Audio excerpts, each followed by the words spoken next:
Party विहीन प्रजातंत्र लाएं, कैसे हम अपराधी विहीन राजनीति लाएं, कैसे हम खर्च विहीन चुनाव व्यवस्था जो कि डिजिटल ऐप के माध्यम से होगी, जहां 1-to-1 कैनवासिंग एक अपराध होगी, जहां कोई दूसरा व्यक्ति या पॉलिटिकल पार्टी प्रचार नहीं कर पाएगी, जहां आपका काम ही आपका प्रचार होगा और जहां पर कि 100% जो ना पॉपुलेशन वोट देगी, ऐसी व्यवस्था कैसे संभव होगी। इसके लिए मैं आपसे अनुरोध करता हूं, क्राइम फ्री भारत पर, अखंड हिंद पर खर्च विहीन चुनाव व्यवस्था का वीडियो अवेलेबल है, उसे बारीकी से देखें। इसका स्टेज 2 वीडियो भी हम बहुत जल्दी जारी करने वाले हैं, जिससे कि 2 स्तर के जो है चुनाव इसके माध्यम से होंगे। पहले जो है लेजिस्लेचर और मेंबर ऑफ पार्लियामेंट के, और सेकंड लेवल पे लेजिस्लेचर और मेंबर ऑफ पार्लियामेंट अपने पॉलिटिकल एग्जीक्यूटिव का चुनाव करेंगे। लिहाजा देश का प्रधानमंत्री इन लेजिस्लेचर के द्वारा इसी ऐप के माध्यम से चुना जाएगा। उसके लिए भी वही सब रिगरस टेस्ट होंगे और लोग बाग अपनी काबिलियत के आधार पर फाइनेंस मिनिस्टर, गृह मंत्री, प्रधानमंत्री वगैरह बन पाएंगे।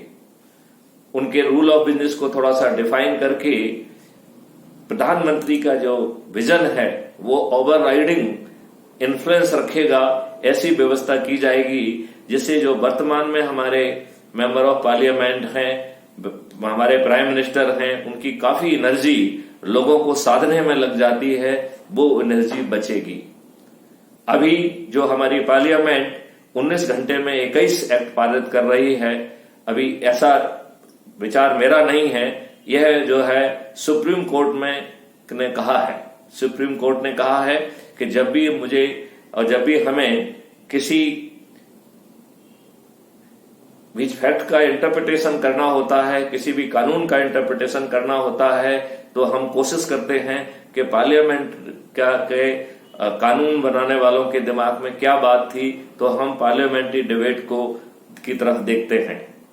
लेकिन उनका दिल और कलेजा फटा रह जाता है जब वह यह पाते हैं कि 19 घंटे में 21 एक्ट पारित हुए हैं और उसमें कोई बहस नहीं हुई है। यह इस बात को भी प्रतिनिधित्व करता है कि क्या हमारे कानून हमारे चुने हुए लेजिस्लेचर बना रहे हैं या पॉलिटिकल एग्जीक्यूटिव बना रहे हैं या ब्यूरोक्रेसी बना रही है या कोई तीसरी शक्ति बना रही है। मुझे लगता है कि इनके पीछे खड़ी हुई तीसरी शक्ति बहुत महत्वपूर्ण रोल अदा कर रही है। तब ऐसी स्थिति में हमारी स्थिति बहुत ही गंभीर हो जाती है। मैं माननीय नरेंद्र मोदी जी से प्रार्थना करना चाहूंगा कि कृपया आप भी crime free Bharat YouTube channel को सब्सक्राइब करें, हमारे पोर्टल को देखें, हमारी जो डिफरेंट मांगे हैं और जिनके लिए हम जो टेक्निकल सॉल्यूशन बना रहे हैं, कृपया उसे देखें और जनहित में, राष्ट्रहित में आप उसे अडॉप्ट करें। इससे देश का बहुत भला होगा। अब मैं आम जनता से अनुरोध करता हूं कि हमारा वैदिक ज्ञान कहता है कि जब भी जो है असुरी शक्तियों का बोलबाला बढ़ता है, आसुरी शक्ति जो का दबदबा बढ़ता है, आसुरी शक्ति हावी होती है, उस समय हमारी वैदिक व्यवस्था आसुरी शक्ति से सीधे लड़ने की बजाय तपस्या पे ज्यादा विश्वास रखती है। वो तपस्या के माध्यम से ब्रह्मास्त्र, शिवास्त्र, देवी देवताओं से वरदान प्राप्त करती है और अस्त्र शस्त्र और इन वरदानों के माध्यम से आसुरी शक्ति को परास्त करती है। इस डेमोक्रेसी की तपस्या क्या है? तो डेमोक्रेसी की तपस्या यही है कि हम जो है पब्लिक को ऊर्जाकृत करें, पब्लिक के संगठित ऊर्जा मंडल से इन आसुरी शक्तियों से अनुनय विनय और पहले प्रार्थना किया जाए, और यदि ये अनुनय विनय प्रार्थना नहीं मानते हैं तो इनको विवश करने की स्ट्रेटेजी की जाए, और यदि अपने अहम में ये विवश भी नहीं होते हैं तो इन्हें इनके ही गेम में परास्त किया जाए, और वो गेम है चुनाव। अब जो है समझने की कोशिश करते हैं कि कैसे जो है ये तपस्या काम आएगी, कैसे जो है ऊर्जा का केंद्र काम करेगा। तो ये ऊर्जा का केंद्र एक बहुत अच्छी व्यवस्था है जिसमें हर व्यक्ति का भला होने वाला है। सबसे बड़ी बात, जब हम अपने चारों तरफ इन आसुरी शक्तियों का बोलबाला देखते हैं, जब चारों तरफ हम मैनिपुलेशन देखते हैं, जब हम चारों तरफ गड़बड़ी देखते हैं, तो अच्छी आत्माएं दुखी हो जाती हैं, निराश हो जाती हैं, उनमें जो है पेसिमिज्म आ जाता है। उन्हें लगता है कि संभवतः इन व्यवस्था में कोई बदलाव नहीं होगा, उन्हें मर कट के इसी व्यवस्था में जीना होगा। तो जैसे ही आप ऊर्जा केंद्र बनेंगे तो आप में एक आशा और विश्वास जगेगा।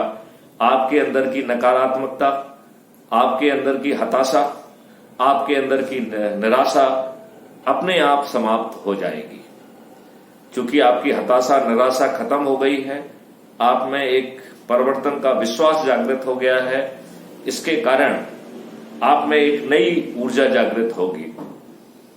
आप जो है ज्यादा ढंग से फोकस करके, बेटर कंसंट्रेशन से अपना जो भी काम कर रहे हैं, चाहे आपका फील्ड नेतागिरी का हो, चाहे आपका फील्ड वकालत का हो, चाहे आपका फील्ड इंडस्ट्री का हो, चाहे समाज सेवा का हो, चाहे व्यवसाय का हो, चाहे आपने दुकान ही क्यों ना खोली है, आप जो भी काम करेंगे वो सकारात्मक भाव से करेंगे।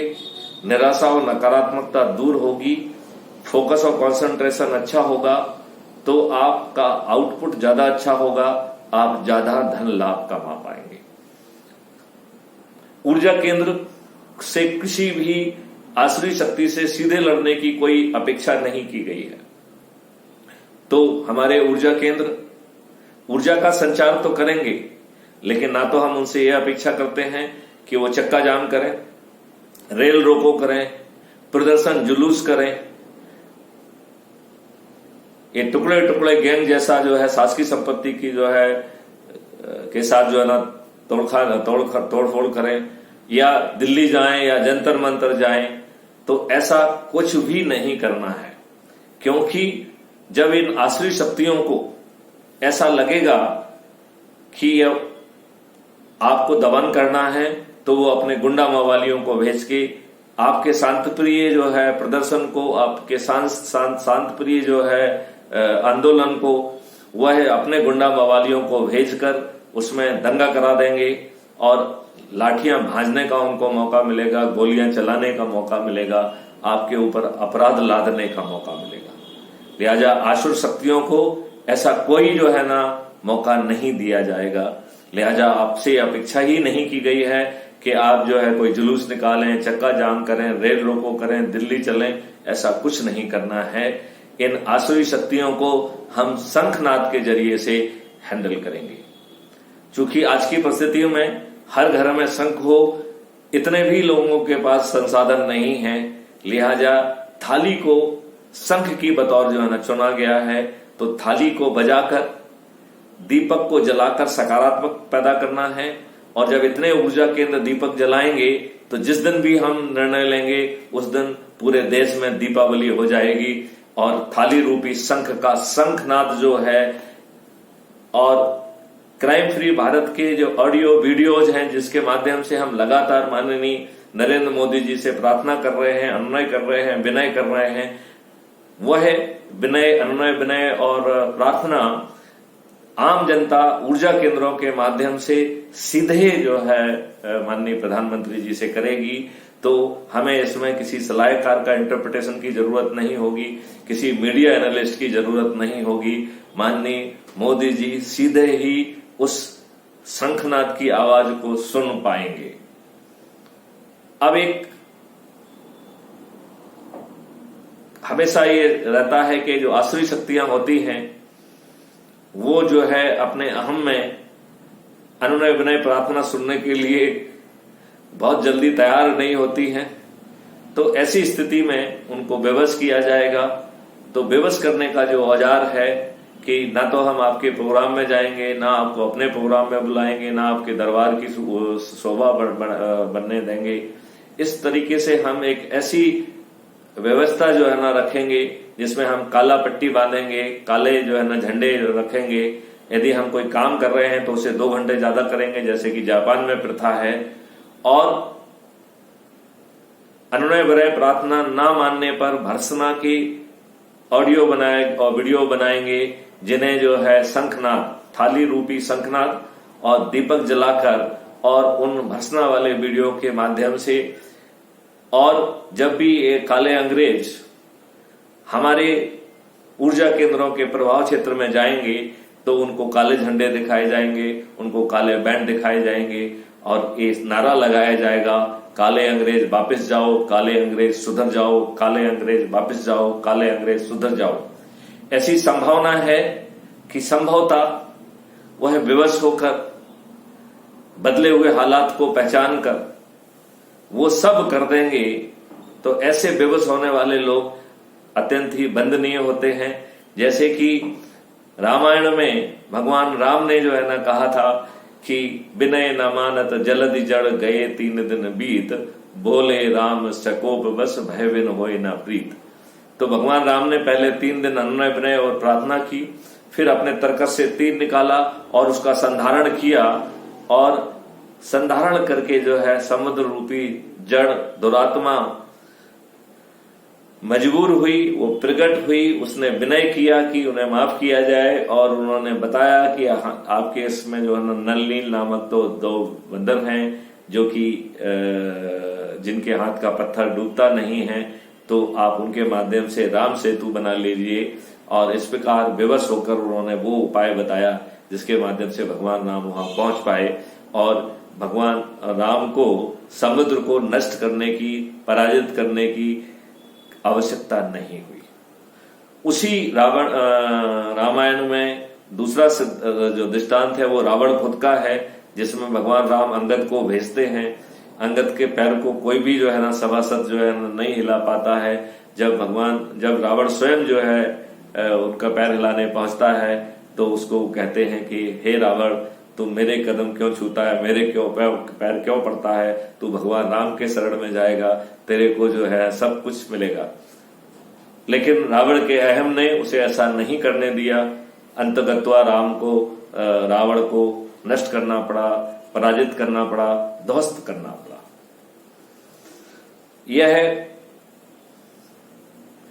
ऊर्जा केंद्र जिनका फैलाव निश्चित तौर पर कुछ महीने में, कुछ सालों में 2024 तक करोड़ों तक पहुंच जाएगा, और इन करोड़ों ऊर्जा केंद्रों के शंखनाद से, प्रार्थना वाले वीडियो से मैं ऐसी अपेक्षा करता हूं कि यह शक्तियां जो है वो जागृत होंगी, प्रार्थना अनुनय विनय को सुनेंगी। यदि वो नहीं सुनती हैं तब हम उनको विवश करने की स्ट्रेटेजी अडॉप्ट करेंगे। यदि वो विवश करने पर भी नहीं मानते हैं अपने अहम के कारण, तब जो है क्राइम फ्री भारत एक पॉलिटिकल पार्टी के रूप में अवतरित होगा। 2022 से 2024 के बीच में उन जो है महा ऊर्जा केंद्रों को पहचान जारी रहेगी।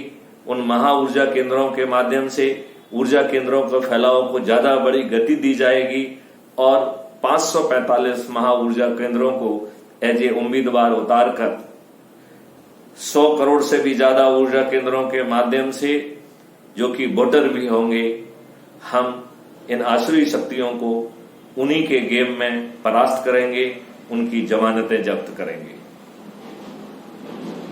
हम न केवल जो है अपराधी मुक्त राजनीति लाएंगे, बल्कि पार्टी मुक्त जो है प्रजातंत्र लाएंगे, खर्च विहीन ऐप बेस्ड चुनाव व्यवस्था लाएंगे जो बहुत पारदर्शी होगी, जिसमें ना पुलिस की जरूरत होगी, ना पोलिंग बूथ की जरूरत होगी, ना ये दुष्ट रूपी कार्यकर्ताओं की जरूरत होगी, और इसमें कोई किसी का प्रचार भी नहीं कर पाएगा। लोग बाग जो है वो उनका काम ही उनका प्रचार होगा। जो खराब छवि के लोग हैं वो शायद इस व्यवस्था की रिगर को नहीं फेस कर पाएंगे और वो वोटिंग के स्टेज तक भी शायद नहीं पहुंच पाएंगे, और जिन लोगों को, जो लोग वोट नहीं देंगे, उनको उनकी आईडी हर जगह पे चली जाएगी और उनको 10% से ज्यादा 10% जो है ना हर चीज में ज्यादा लगेगा, तो वो टैक्स लगेगा या और कोई चीज लगेगी तो वो 10% ज्यादा लगेगी, बस का किराया 10% ज्यादा लगेगा, एयर का किराया 10% ज्यादा लगेगा, यदि जो है आप अस्पताल में जाएंगे तो 10% इलाज में पैसा ज्यादा लगेगा, बच्चा स्कूल जाएगा तो उसे 10% फीस लगेगी ज्यादा। तो जो लोग इस व्यवस्था के तहत यदि वोट नहीं दे पाएंगे तो उन्हें अगले चुनाव तक हर दिन बुरे बुरे सपने आएंगे, और मेरा मानना है कि अगले चुनाव में पहले 24 घंटे के अंदर ही वो वोट देने वाले व्यक्ति होंगे। तो इससे हमें सभी फायदे होंगे। हमें जो है 1-to-1 कैनवासिंग नहीं होगी, खर्चविहीन चुनाव व्यवस्था होगी, पारदर्शी चुनाव व्यवस्था होगी, हमें कोई ना पोलिंग बूथ स्थापित करना होंगे, ना हमें गाड़ियां भेजना होगी, ना हमें फोर्स भेजना होगा, और ना ही जिस लंबे समय तक जो डेवलपमेंट और बाकी काम रुक जाते हैं उनको रुकने की आवश्यकता नहीं होगी। और अभी जो है कई बार 40% वोटिंग रहती है, कई बार 50 रहती है, कई बार 60 रहती है। कुछ जगहों पे जहां पे कि लोग बाग विशेष प्रयास करके लोगों को ले जाते हैं वहां पे 90% जरूर पहुंच जाती है, लेकिन अधिकांश केसेस में यह बहुत लो परसेंटेज वोटिंग होती है। वोटिंग करना ये आपकी संवैधानिक जिम्मेवारी है, संवैधानिक ड्यूटी है, जो कि directive principle of state policy में भी दी गई है वो, और आपके जो है जो संवैधानिक ड्यूटीज में दी गई है। तो आपका ये फर्ज बनता है कि अपनी संवैधानिक ड्यूटी का आप पालन करें और हम खर्चविहीन व्यवस्था को अपनाएं। मैं आप लोगों से अनुरोध करता हूं कि क्राइम फ्री भारत पर भी और अखंड नेत्र पर भी खर्चविहीन व्यवस्था का वीडियो अवेलेबल है, कृपया उसे आप ध्यान से सुने। हम इसका लेवल 2 जो है ना वीडियो भी जल्दी लेके आएंगे, जिसमें हम यह समझाएंगे कि कैसे जो है लेजिस्लेचर के बाद सेकंड लेवल पे एग्जीक्यूटिव का चयन होगा, और हम पूरी तरह से एग्जीक्यूटिव और लेजिस्लेचर को जो है ना सेपरेट कर पाएंगे। फिर एग्जीक्यूटिव जो है लेजिस्लेचर के प्लेजर पर जो है सरकार नहीं चलाएगी, बल्कि वो है अपनी डिस्क्वालिफिकेशन होगी तभी जो है ना वो डाउन होगी, अन्यथा वो अपना पूरा टेन्योर कंप्लीट करेगी। और लेजिस्लेचर हैं वो विंटर सेशन और समर सेशन में नहीं होंगे, बल्कि वो 365 दिन जो है विधायी कार्य करेंगे। एक्ट जो है एक्ट के तहत पास ना होके सेक्शन वाइज एक्ट पारित होंगे, जिससे कि कोई सेक्शन जो जनहित में नहीं है उसे जो है निरस्त किया जा सकेगा। ऐसी जो है ना डिटेल डिस्कशन वाली बात होगी। और जो एग्जीक्यूटिव है वो बैठने जाएंगे जवाब देने के लिए, वह अपने तरफ से जो है कोई भी लेजिस्लेशन को प्रस्तावित कर पाएंगे, पेश कर पाएंगे। तो लेजिस्लेशन के 3 सोर्स होंगे, मतलब प्रस्तुतिकरण के। एक जो है एग्जीक्यूटिव, दूसरा लेजिस्लेचर खुद, और तीसरा जो है पब्लिक। तो पब्लिक के बहुत सारे लोग जो है वो उनके लिए एक प्रक्रिया निर्धारित की जाएगी, जिससे जो चीज हमारे लेजिस्लेचर या एग्जीक्यूटिव नहीं सोच पा रहे हैं और जनता के लिए आवश्यक है, वह जो है पब्लिक एट लार्ज से, एनजीओ से, पॉलिटिकल पार्टी से उसके जो है वो बने, वो जो है ड्राफ्ट बन के आएंगे, और एक निर्धारित प्रक्रिया के तहत उन्हें जो ना हाउस में अडॉप्ट किया जा सकेगा, उन पर बहस हो सकेगी, और उनके भी एक एक सेक्शन पर चर्चा होके यदि वो सारगर्भित हैं तो वो अडॉप्ट हो पाएंगे। ऐसी अच्छी व्यवस्था हो सकेगी। हम जो है पार्टी विहीन प्रजातंत्र, अपराधी विहीन राजनीति, खर्च विहीन चुनाव व्यवस्था, cyber crime free Bharat, paper currency मुक्त भारत। पेपर करेंसी मुक्त भारत बहुत आवश्यक है। इसके बारे में मैं माननीय नरेंद्र मोदी जी की बहुत सराहना करता हूं कि उन्होंने 2 अच्छे काम इस बजट में किए हैं। एक तो उन्होंने डिजिटल करेंसी के लिए आरबीआई को निर्देशित किया है, दूसरा आरबीआई ने फोन पे एक्सेट्रा से मिलके ऐसा जो है फोन पे जारी कर दिया है, जो फीचर फोन या बेसिक फोन जो कि स्मार्टफोन नहीं है उनके माध्यम से भी पेमेंट संभव होगा। क्राइम फ्री भारत मानता है कि हमारे 5 जो है ना निशानी होना चाहिए, जिसमें बैंक का account, PAN number, credit card, debit card and mobile number, ये हर व्यक्ति के पास होना चाहिए। और there should be a digital Chitragupta with the full guarantee of the privacy, right to privacy. ऐसी समग्र व्यवस्था स्थापित करके हम जो है, जो अभी काला धन पैदा हो रहा है, जो भ्रष्टाचार हो रहा है, जो ड्रग माफियाओं को पैसा पहुंच रहा है, जो नक्सल्स को पैसा पहुंच रहा है, जो टेररिस्ट को पैसा पहुंच रहा है, जो देशद्रोही ताकतें टुकड़े टुकड़े गैंग को पैसा पहुंच रहा है, वो सब पैसा विलुप्त हो जाएगा। भ्रष्टाचार अपने आप विलुप्त हो जाएगा, क्योंकि उसका जो बैकएंड जो है ना इंजन, कहीं पे भी भ्रष्टाचार का पैसा पहुंचेगा तो वो आर्टिफिशियल इंटेलिजेंस ही उसे एनालाइज कर लेगी, उसकी रिपोर्ट भी वो खुद कर देगी और ऐसे व्यक्ति को जेल भी खुद भेज देगी। लिहाजा भ्रष्टाचार करना एक ऑप्शन नहीं रहेगा।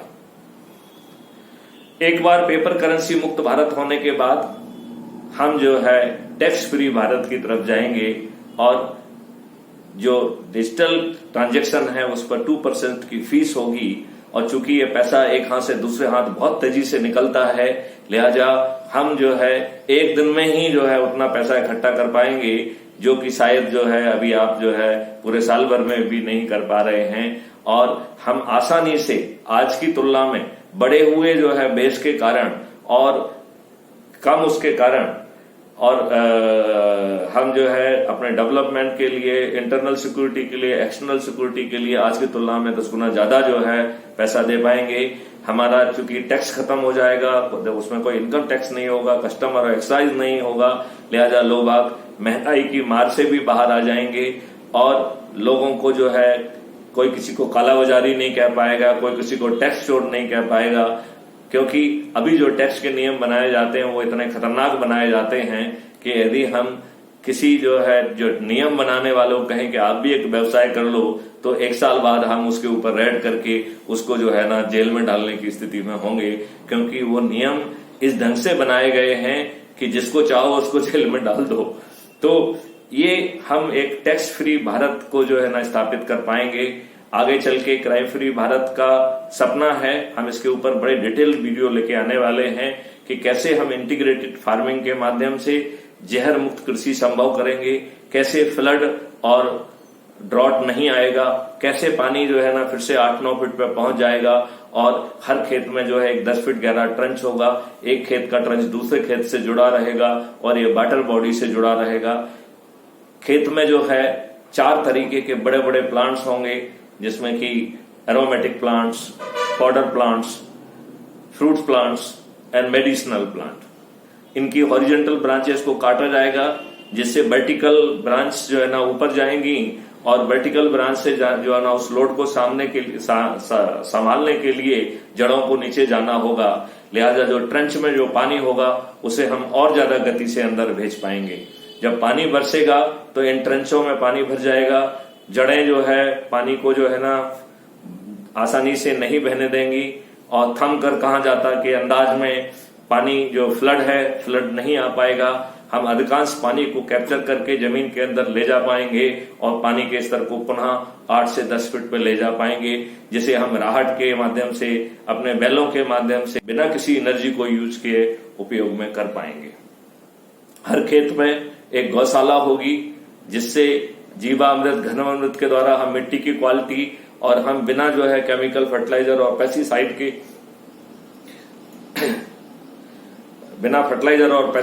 के जहर मुक्त कृषि कर पाएंगे। आज हमें सबसे बड़ा जो संकट है वो दूध से आ रहा है। हम जब हमारे सभी लोग जो है दूध नहीं पी पा रहे हैं, तब हमारा दूध का कंजम्पशन 64 करोड़ लीटर है और हम मात्र 16 करोड़ लीटर के लगभग ही पैदा कर रहे हैं। तो 38 करोड़ लीटर दूध जो है वो केमिकली यूरिया आदि से बनाया जा रहा है और इसके बारे में रिसर्च वर्क कहती है कि यदि हम इसको लगातार 4 वर्ष तक यदि सेवन करेंगे तो 87% लोगों को कैंसर हो जाएगा। यह भी विडंबना का विषय है कि हमारे अन्नदाता बेशर्मी से हार्मोन्स लगा रहे हैं। आज की स्थिति में गाय को, भैंस को, मुर्गियों को, बकरियों को, फलों को, सब्जियों को हार्मोन्स लगाए जा रहे हैं, जो कि कास्टजनक है। हमारी सरकार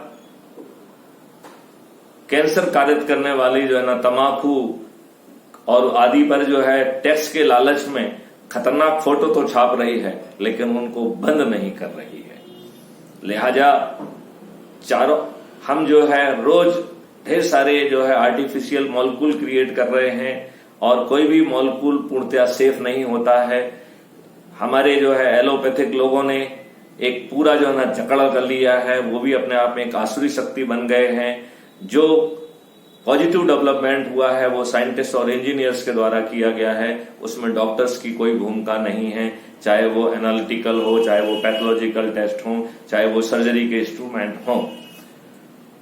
वह जो प्रगति है वो तो सभी पैथीज इक्वली यूज कर सकती हैं, लिहाजा हमें इंटीग्रेटेड पैथी पर जाना चाहिए और बीमारी के स्टेज के हिसाब से एक पैथी प्राइमरी रोल अदा करे, दूसरी पैथी सेकेंडरी रोल अदा करे, तीसरी पैथी टर्सरी रोल अदा करे, चौथी पैथी जो है ना सपोर्टिव रोल पैदा करे। इस प्रकार let all pathy should work for the service of humanity.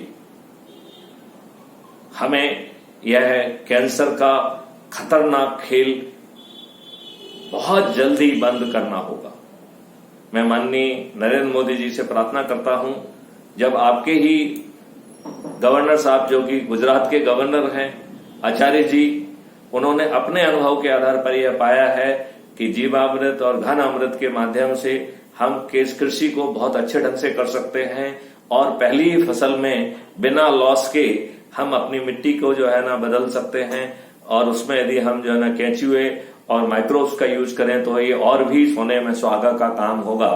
और हमारा जो है हम केमिकल और फर्टिलाइजर पर पैसे भी खर्च नहीं करेंगे, पेस्टिसाइड पर पैसे भी खर्च नहीं करेंगे और उसके साथ ही बिना खर्च के हम ज्यादा जो है पैदावार भी कर पाएंगे। लिहाजा केमिकल फर्टिलाइजर और पेस्टिसाइड पर जो सब्सिडीज है उसे तत्काल प्रभाव से बंद किया जाना चाहिए, क्योंकि वो जहर है, क्योंकि वो कैंसर कारित कर रहा है। यही कारण है कि पंजाब से कई कैंसर ट्रेनें चल रही हैं, क्योंकि वहां पर फर्टिलाइजर और पेस्टिसाइड का बहुतायत में उपयोग हुआ है।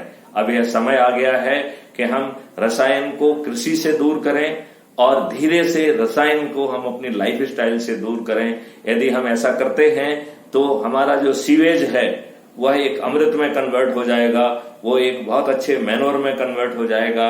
उससे हम जो है बायो सीएनजी बना पाएंगे और जो एक अभी बड़ी विकट समस्या है उसे हम एक रिसोर्स में कन्वर्ट कर पाएंगे। हमें सोचने की अलग से जरूरत है।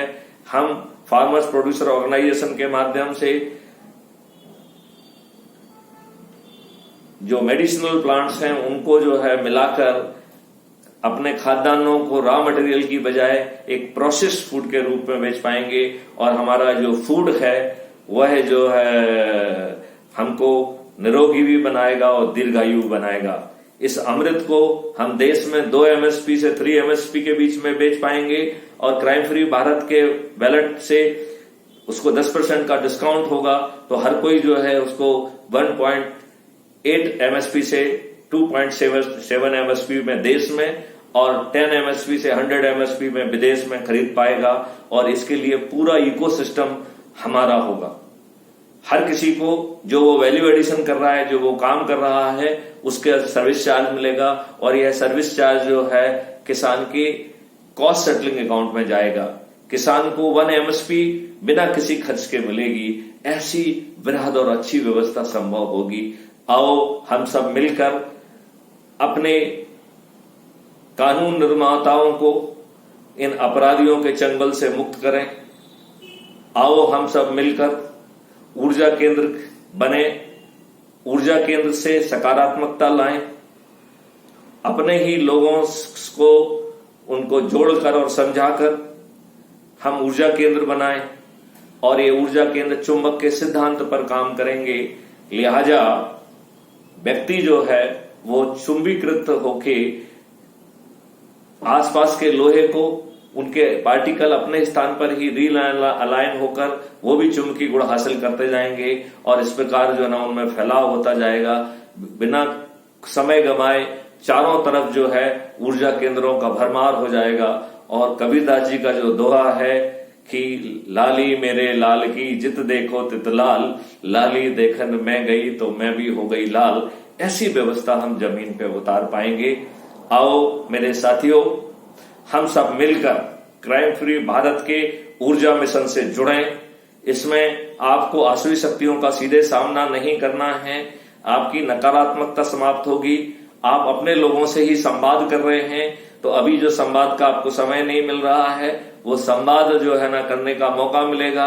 आपसी प्रेम और प्रगाढ़ता बढ़ेगी।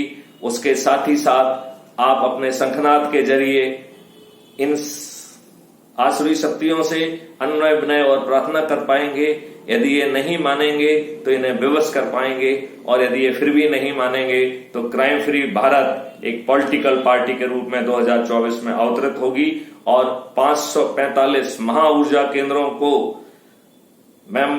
उम्मीदवार के बतौर उतारेगी और 100 करोड़ से भी अधिक ऊर्जा केंद्रों के माध्यम से अधिकांश जो है इन आसुरी शक्तियों को इन्हीं के गेम में हराया जाएगा। इनकी में से अधिकांश की जमानतें जब्त होंगी। आओ हम सब मिलके जमीन पर इस व्यवस्था को स्थापित करें। मैं आपको धीरे धीरे इनके सब कंटेंट्स पे एक एक वीडियो जल्दी आपको दूंगा। लिहाजा आपसे अनुरोध करता हूं कि आप जो है इसमें से किसी को मिस ना करें। जो हम ऊर्जा केंद्र के बारे में वार्तालाप कर रहे हैं वह बहुत उपयोगी है, हर किसी के लिए उपयोगी है। उसको कोई भी नेगेटिव एक्टिविटी में हिस्सा नहीं लेना है, फिर भी वह इस आसुरी व्यवस्थाओं को बदल पाएगा। आओ अपने आप को ऊर्जाकृत करो, अपने आप को में जो नकारात्मकता है, हरासा है, निराशा है, उसको खत्म करो और आओ हम सब मिलकर इस देश को ऊर्जाकृत करते हुए जित देखो तित लाल वाली फिलॉसफी को जमीन पे उतारें और इन आसुरी शक्तियों को अनुनय विनय प्रार्थना और उसके नाम मानने पर विवश और उसके नाम मानने पर पराजित करने के जो अपने संकल्प को जो है जमीन पे स्थापित करें। हम आपको पुनः जो है आह्वान करते हैं कि crime free Bharat YouTube channel को सब्सक्राइब करें। क्राइम फ्री भारत का ऐप बहुत जल्दी, पोर्टल बहुत जल्दी ऑलरेडी लॉन्च है, उसके माध्यम से आपको मेंबरशिप लेने की व्यवस्था हम जल्दी कर रहे हैं।